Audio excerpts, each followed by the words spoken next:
யார் யாரெல்லாம் தேவ ஜனங்களுக்கு விரோதமாக எழும்பினார்களோ அந்த ராஜ்யங்கள் எல்லாம் கவிழ்ந்து போயிற்று, அவர்கள் எல்லாம் இல்லாமல் போயினார்கள்.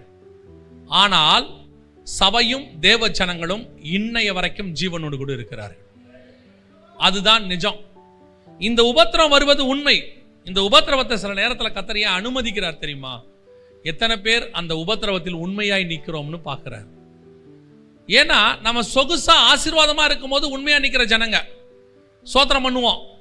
ஆனா உபத்திரம் வரும்போது நிற்போமா?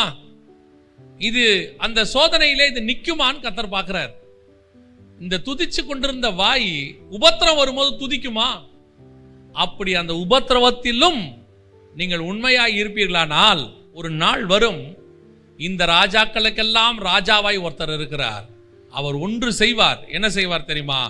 அழிக்க நினைத்த உங்களை பாதுகாப்பார். யார் அழிய வேண்டும் என நினைத்தார்களோ அவர்கள் தான் அழிக்கப்படுவார்கள்.